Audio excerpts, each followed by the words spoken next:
Hello friends, स्वागत है आपके अपने यूट्यूब चैनल यस के सचिन क्लासेस में। यस के सचिन क्लासेस को सब्सक्राइब, लाइक और शेयर करना मत भूलिए।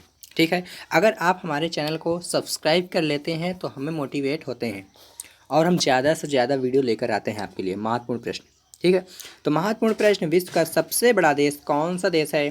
टॉप जीके प्रश्न प्रतियोगी परीक्षाओं के लिए। तो चलिए आज का सेशन स्टार्ट करते हैं। तो आज का हमारा पहला प्रश्न है, वास्को डी गामा सर्वप्रथम भारत में कहाँ आया था? तो वास्को डी गामा की बात करें तो सर्वप्रथम भारत में सन 1498 ईस्वी में कब आया था?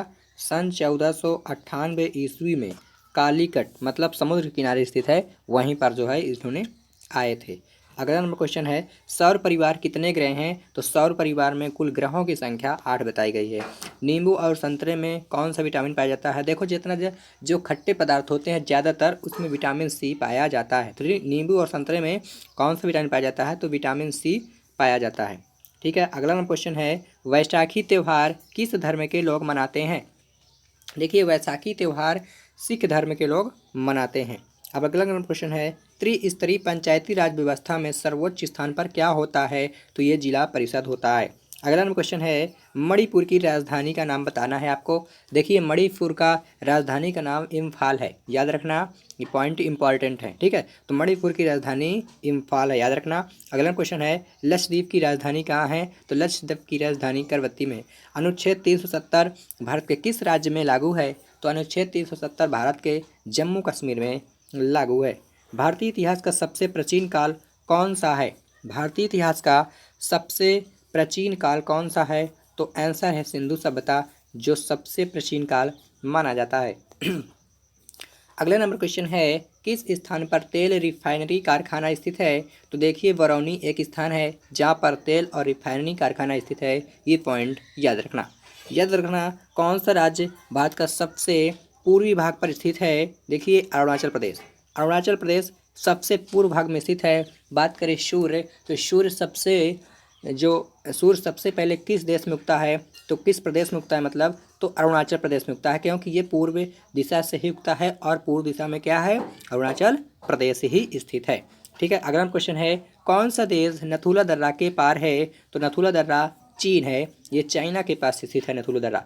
शहनामा किसकी कृति है? तो शहनामा फिरदौसी की कृति है। फिरदौसी एक मुस्लिम थे, उनकी कृति का नाम है शहनामा। अगला क्वेश्चन है, पुर्तगालियों का भारत में पहली फैक्ट्री कहाँ स्थापित हुई? तो पुर्तगालियों का भारत में पहली फैक्ट्री कोचीन में स्थापित हुई। कहाँ स्थापित हुई? कोचीन में स्थापित हुई, याद रखना। अगला क्वेश्चन है, किस भारतीय राज्य में विशाखापट्टनम बंदरगाह स्थित है? देखिए, विशाखापट्टनम बंदरगाह का नाम है, ये किस राज्य में स्थित है? तो ये विशाखापट्टनम बंदरगाह आंध्र प्रदेश में स्थित है, याद रखना। कहाँ स्थित है? आंध्र प्रदेश में स्थित है, याद रखना। अगला क्वेश्चन है, पृथ्वी के नज़दीक वायुमंडल की सबसे निचली परत क्या होती है? आपको याद रखना है, पृथ्वी के नज़दीक वायुमंडल की सबसे निचली परत का नाम जो होता है क्षोभ मंडल, मतलब सबसे निचली परत पर हम ही रहते हैं, तो हम किस मंडल में रहते हैं? तो क्षोभ मंडल में रहते हैं। अगला क्वेश्चन है, गोवा को पुर्तगालियों से कब आज़ाद करवाया गया? तो गोवा को पुर्तगालियों पर कब्जा हो गया था, लेकिन आज़ाद कब हो गया था? तो सन 1964 ईस्वी में गोवा को पुर्तगालियों से आज़ाद करवाया गया था। अगला क्वेश्चन है, ऋग्वेद की रचना किस काल में हुई थी? हमको बताना है, ऋग्वेद की रचना किस काल में हुई थी? तो ऋग्वेद की रचना वैदिक काल में हुई थी। अगला क्वेश्चन है, विश्व का सबसे लंबा पशु है? विश्व का सबसे लंबा पशु जिराफ है, जो धीरे धीरे घटते जा रहे हैं। भारतीय की डीजल इंजन विनिर्माण इकाई डीजल लोकोमोटिव वर्क्स कहाँ स्थित है? तो ये वाराणसी स्थित है। कहाँ स्थित है? वाराणसी में स्थित है, याद रखना। अगला क्वेश्चन है, विश्व का सबसे बड़ा देश कौन सा देश है? Very most important question. विश्व का सबसे बड़ा देश क्या है? तो रूस है सबसे बड़ा देश। अगला क्वेश्चन है, भारतीय सेना में विजयंत नाम है। भारतीय सेना में विजयंत किसका नाम होता है? तो एक टैंक होता है जो विजयंत है, नाम होता है उसका। ठीक है, एक टैंक। जय जवान जय किसान का नारा किसने दिया था? तो जय जवान जय किसान का नारा श्री लाल बहादुर शास्त्री ने दिया था। भारतीय गणराज्य के प्रथम राष्ट्रपति कौन थे? तो भारतीय गणराज्य के प्रथम राष्ट्रपति का नाम डॉक्टर राजेंद्र प्रसाद थे। कौन थे? डॉक्टर राजेंद्र प्रसाद। संविधान के प्रभु समिति के चेयरमैन कौन थे? संविधान के प्रभु समिति के चेयरमैन डॉक्टर भीमराव अंबेडकर थे। कौन थे? डॉक्टर भीमराव अंबेडकर, याद रखना। बोध गया किस धर्म से संबंधित है? तो बोध गया बौद्ध धर्म से संबंधित है, याद रखना। अगला क्वेश्चन है चीनी यात्री फायान किसके काल में भारत आया था? तो चीनी यात्री फायान विक्रमादित्य सेकंड, विक्रमादित्य के का शासनकाल में चीनी यात्री फायान भारत आया था। भारत का सर्वाधिक शिक्षित राज्य क्या है? तो भारत का सर्वाधिक शिक्षित राज्य की बात करें केरल है, और सबसे मतलब सर्वाधिक अशिक्षित राज्य क्या? अशिक्षित राज्य बिहार है। अगला क्वेश्चन है संस्कार कितने प्रकार के होते हैं? तो संस्कार 16 प्रकार के होते हैं। कहते नहीं है कि 16 संस्कार, तो संस्कार कितने होते हैं? संस्कार 16 होते हैं, याद रखना, वेरी मोस्ट इम्पोर्टेंट क्वेश्चन। अगला क्वेश्चन है इंकलाब जिंदाबाद का नारा सर्वप्रथम किसने दिया था? इंकलाब जिंदाबाद, इंकलाब जिंदाबाद का नारा सर्वप्रथम किसने दिया था? तो सरदार भगत सिंह ने इंकलाब जिंदाबाद का नारा दिया था। अगला क्वेश्चन है हॉकी खेल में प्रत्येक टीम में कितने खिलाड़ी होते हैं? देखिए हॉकी खेल में प्रत्येक टीम में 11 खिलाड़ी होते हैं। कितने होते हैं? 11।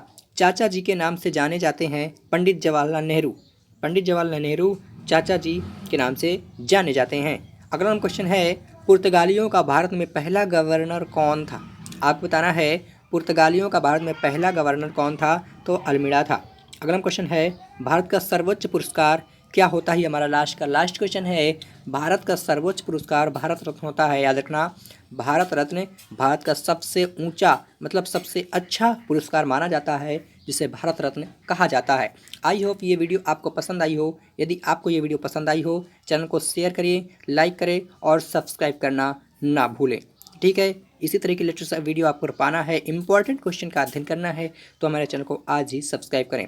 और हम अपने चैनल में अनेक एग्ज़ाम्स की तैयारी भी करवाते हैं, ठीक है। तब तक के लिए जय हिंद, वंदे मातरम, जय श्री कृष्णा।